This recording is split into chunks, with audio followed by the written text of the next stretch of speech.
دنیا کی super power کا نیا صدر کون ہوگا؟ ٹرمپ کی ہوگی واپسی یا کاملا ہوں گی فاتح؟ امریکہ میں صدارتی انتخاب کے لیے پولنگ جاری۔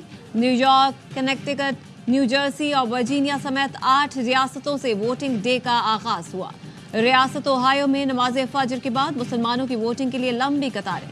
ڈبلن میں مسلمانوں کے لیے مسجدوں میں بھی پولنگ سینٹرز قائم کیے گئے۔ 6 مختلف ٹائم زون کے باعث پولنگ کا آغاز اور اختتام الگ الگ وقتوں پر۔ سب سے آخر میں الاسکا میں رات 1 بجے ووٹنگ ختم ہوگی۔ امریکہ میں رجسٹرڈ ووٹوں کی تعداد 24 کروڑ سے زائد۔ ارلی ووٹنگ اور میل کے ذریعے 8 کروڑ 20 لاکھ امریکی ووٹ کاسٹ کر چکے۔ ڈونلڈ ٹرمپ پام بیچ، فلوریڈا میں ووٹ ڈالیں گے۔ کاملا ہیرس بذریعہ ای میل ووٹ ڈال چکی۔ صدر بننے کے لیے کسی بھی امیدوار کو 270 الیکٹورل ووٹ حاصل کرنے ہوں گے۔ تھائی لینڈ کے دریائی گھوڑے نے ڈونلڈ ٹرمپ کی جیت کی پیش گوئی کر دی۔ ریپبلکن پارٹی انتخابات جیتنے کے لیے بہتر پوزیشن میں ہے۔ صدارتی امیدوار ڈونلڈ ٹرمپ کا دعویٰ، کہا الیکشن جیت گیا تو امریکہ کو نئی بلندیوں پر لے جاؤں گا۔ کاملا ہیرس نے کہا وہ صدر بننے کے لیے تیار ہیں۔ ووٹرز کے پاس موقع ہے ایک دہائی کی نفرت اور تقسیم کی سیاست کا صفحہ پلٹ دیں۔ ووٹنگ کے دوران سیکیورٹی کے سخت انتظامات۔ الیکشن عملے کی سیکیورٹی کے لیے 1000 پینک بٹن کا انتظام۔ وائٹ ہاؤس کے باہر باڑ لگا دی گئی۔ فلوریڈا میں ٹرمپ کے گھر کے باہر اضافی نفری تعینات۔ جوڈیشل کمیشن آف پاکستان نے 2 ماہ کے لیے 7 رکنی آئینی بینچ تشکیل دے دیا۔ جسٹس امین الدین خان آئینی بینچ کے سربراہ ہوں گے۔ ذرائع کے مطابق چیف جسٹس یحییٰ آفریدی، جسٹس منصور علی شاہ، جسٹس منیب اختر، عمر ایوب اور شبلی فراز نے جسٹس امین الدین کے خلاف ووٹ دیا۔ انہوں نے آئینی بینچ کی بھی مخالفت کی۔ مخالفت کرنے والوں کی رائے تھی آئینی مقدمات کے لیے فل کورٹ بنایا جائے۔ جوڈیشل کمیشن نے 7-5 کے تناسب سے بینچ تشکیل دیا۔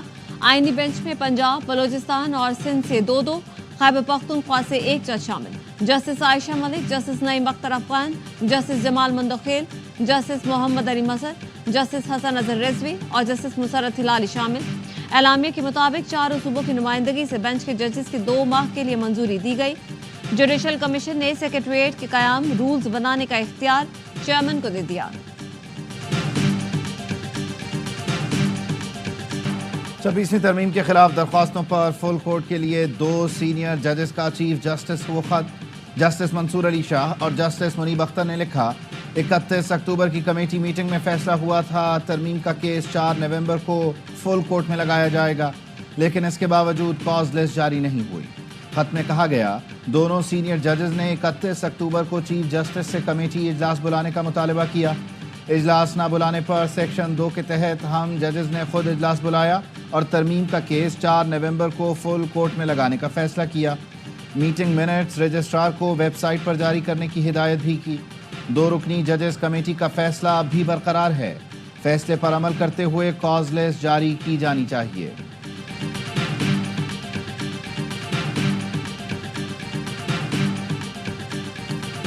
رات کے اندھیرے میں قوانین لے کے آئے ہیں جو آئین، عدلیہ اور جمہوریت کے کافن میں آخری کیل ٹھونکا گیا ہے۔ وہ کام ہوا ہے جو کہ پچھلے 50-60 سال میں نہیں ہو سکا۔ گزشتہ رات جو کام ہوا وہ 50 سال میں نہیں ہوا۔ پاس کیے گئے قوانین جمہوریت کے تابوت میں آخری کیل ہیں۔ رات کی تاریکی میں آئین پر حملے کیے جا رہے ہیں۔ سابق صدر سپریم کورٹ حامد خان کی پریس کانفرنس، کہا 26ویں ترمیم کے خاتمے کے لیے آخر تک لڑیں گے۔ گزشتہ رات ثابت ہو گیا پارلیمنٹ اب غلاموں کا ادارہ بن چکا ہے۔ چیف جسٹس سے اپیل ہے 26ویں ترمیم کے خلاف درخواستوں کی جلد سماعت کریں۔ لاہور ہائی کورٹ بار کے صدر اسد منظور بٹ کا کہنا ہے جب بھی بدنیتی پر مبنی ترمیم یا قانون سازی ہوگی وکلا رکاوٹ بنیں گے۔ پیپلز پارٹی کے سینئر رہنما رضا ربانی کا کہنا ہے گزشتہ روز پارلیمنٹ کی تاریخ کا سیاہ دن تھا۔ حکومت نے رولز معطل کر کے اہم قانون سازی کی۔ قائمہ کمیٹیوں میں غور کے بعد ایوان میں بل پیش کرنا چاہیے تھا۔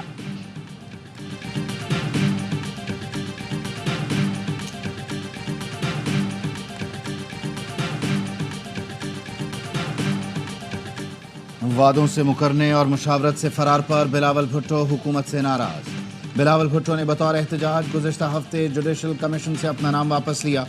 بلاول نے کہا حکومت نے جوڈیشل کمیٹی میں مساوی نمائندگی کے وعدے کو پورا نہیں کیا۔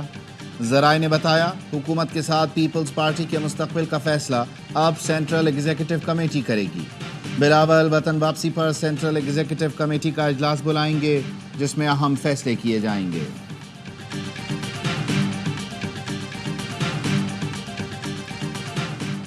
پاکستان اور ایران کو مشرق وسطی کی صورتحال پر تشویش، وزیر اعظم شہباز شریف سے ایرانی وزیر خارجہ کی ملاقات، وزیر اعظم کی فلسطینی عوام کے خلاف اسرائیل کی جاری نسل کشی مہم اور ایران پر حملے کی مذمت۔ شہباز شریف نے کہا غزہ میں فوری طور پر جنگ بندی کی جائے۔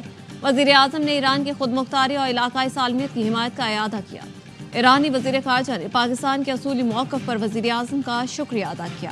ایرانی وزیر خارجہ کے نائب وزیر اعظم اسحاق ڈار سے بھی ملاقات، تجارت، توانائی اور بارڈر مینجمنٹ میں مزید تعاون کا اعادہ۔ دونوں رہنماؤں نے عوام کی باہمی روابط کے فروغ پر بھی زور دیا۔ دونوں وزرائے خارجہ کی فلسطین میں جاری اسرائیلی مظالم کی مذمت۔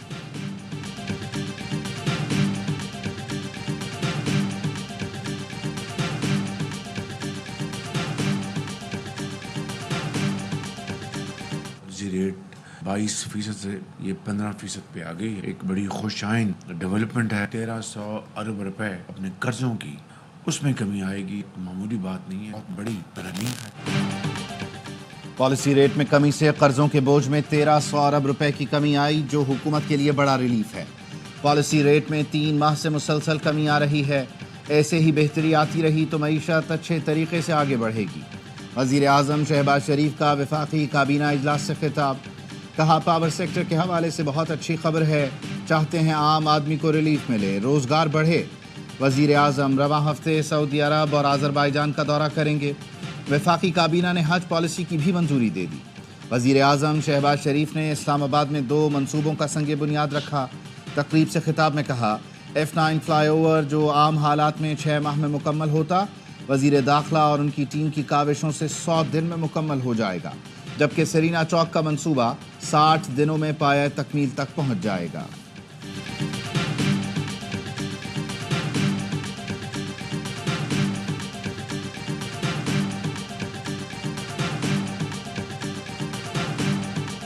ہماری بڑی اچھی میٹنگز ہوئی ہیں with S&P Moody's Fitch in Washington, ان کے ساتھ ہمارے 6 مہینے سے انگیجمنٹ ہے، اسی کے بیسس پہ ایک اپ گریڈنگ ہوئی بھی ہے۔ اگلے کچھ مہینوں میں آئی سی either euro or the US market, not this fiscal year but the next fiscal year۔ Pakistan اگلے مالی سال میں یورو بانڈز متعارف کروائے گا۔ وزیر خزانہ محمد اورنگزیب کہتے ہیں چند ماہ میں پاکستان کی کریڈٹ ریٹنگ بی ہونے کی توقع ہے۔ Credit rating agencies Fitch, Moody's اور S&P کے ساتھ ہماری گفتگو مثبت رہی۔ Securities and exchange commission Pakistan کی مارگیج لانچنگ کی تقریب سے خطاب میں یہ بھی کہا کہ IMF سے $1 ارب کی کلائمیٹ فائنینسنگ کے لیے منصوبہ بہتر انداز میں پیش کرنا ہوں گے۔ کلائمیٹ فائنینسنگ پر عالمی بینک اور ایشیائی ترقیاتی بینک سے بھی بات چیت جاری ہے۔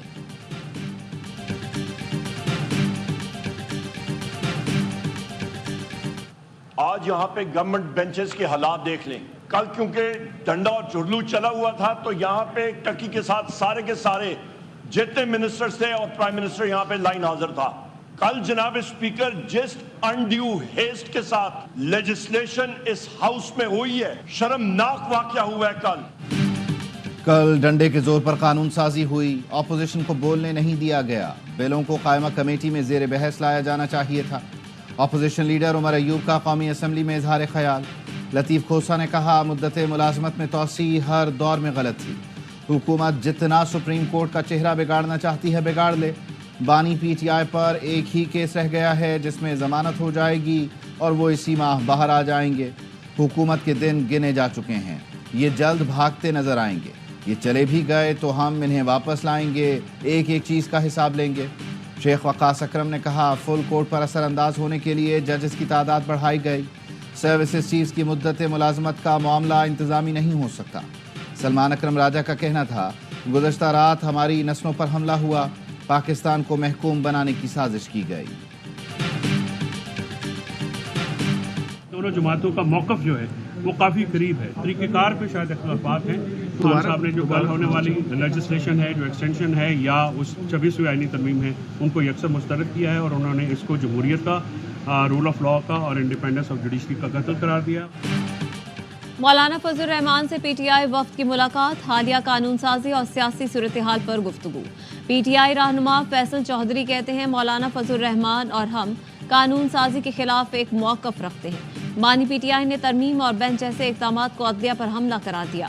مولانا فضل الرحمان سے آئندہ کے لائحہ عمل پر بات ہوئی ہے۔ سیاسی کمیٹیاں مل کر آئندہ کے لائحہ عمل کو طے کریں۔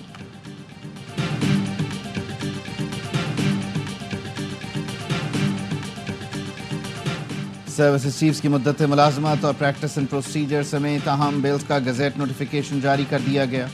قائم مقام صدر یوسف رضا گیلانی نے اہم بلز پر دستخط کر کے گزشتہ رات منظوری دی۔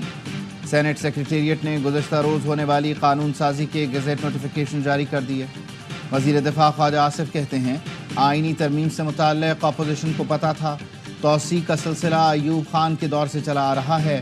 مدت ملازمت میں توسیع بری، فضائی اور بحری تینوں اداروں پر لاگو ہوگی، کسی فرد واحد یا ایک ادارے کو نہیں نوازا گیا۔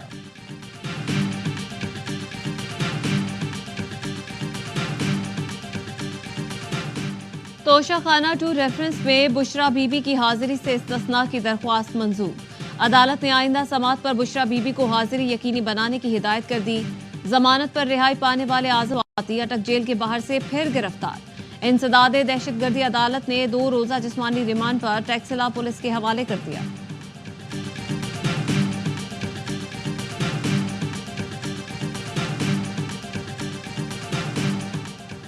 بنو قابل پروگرام الیکشن ضابطۂ اخلاق کی خلاف ورزی قرار۔ امیر جماعت اسلامی حافظ نعیم الرحمان کو شو کاز نوٹس جاری۔ ڈسٹرکٹ مانیٹرنگ افسر نے کل 3 بجے وضاحت کے لیے طلب کر لیا۔ نوٹس میں کہا ضمنی انتخابات کے پیش نظر گلبرگ ٹاؤن میں بڑے جلسوں اور تقریبات پر پابندی ہے۔ 1 نومبر کو بنو قابل پروگرام منعقد کر کے ضابطۂ اخلاق کی خلاف ورزی کی گئی۔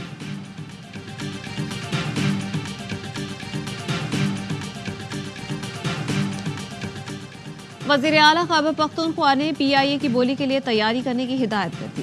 PIA کی خریداری کے لیے ہر حد تک جائیں گے۔ مشیر اطلاعات خیبر پختونخوا بیرسٹر سیف کہتے ہیں قومی اثاثے کو سیاسی مافیا کے چنگل سے آزاد کر کے منافع بخش ادارہ بنائیں گے۔ جس نے منافع بخش ادارے کو تباہ کیا بولی میں وہی آج پیش ہے۔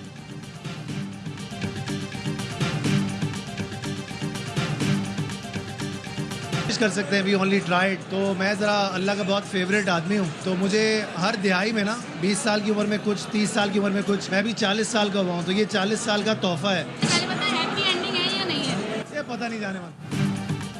پاکستان کے مقبول ترین ڈرامے کبھی میں کبھی تم کی آخری قسط۔ پاکستان سمیت دنیا بھر کے ناظرین نے ARY ڈیجیٹل پر نظریں جما لی۔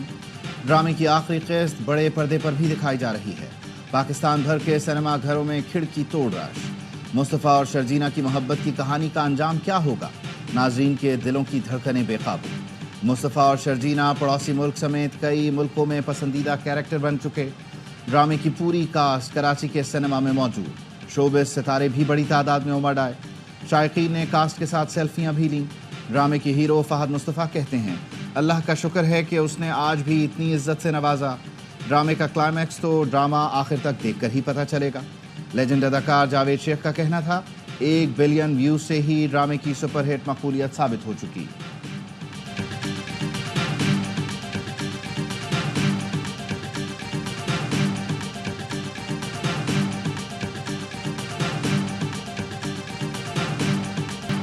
کراچی والوں کو بجلی کا ایک اور جھٹکا۔ نیپرا نے کراچی کے لیے بجلی 40 پیسے فی یونٹ مزید مہنگی کر دی۔ اضافہ اگست 2024 کے ماہانہ ایڈجسٹمنٹ کی مد میں کیا گیا، نوٹیفیکیشن جاری۔ آلودہ ترین شہروں میں لاہور کا پہلا نمبر برقرار۔ Air quality index 609 record. بھارتی شہر دہلی 408 AQI کے ساتھ دوسرے نمبر پر ہے۔ ملک کے آلودہ ترین شہروں میں لاہور کے بعد ملتان دوسرے نمبر پر۔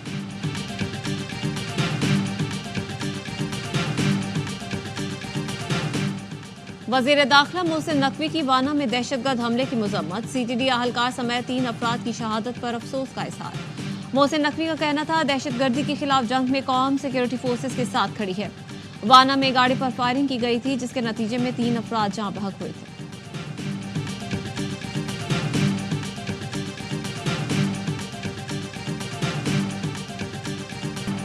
کراچی سائٹ ایریا کی فیکٹری میں گارڈ کی فائرنگ سے 2 چینی شہری زخمی، ایک کی حالت تشویشناک۔ پولیس کا کہنا ہے سیکیورٹی گارڈ نے تلخ کلامی پر فائرنگ کی، ایک کو 2، دوسرے کو 7 سے 8 گولیاں ماری گئیں۔ فیکٹری سے حراست میں لیے گئے 10 افراد سے پوچھ گچھ. دفتر خارجہ نے کہا ملزم کو انصاف کے کٹہرے میں لانے کے لیے پرعزم ہے.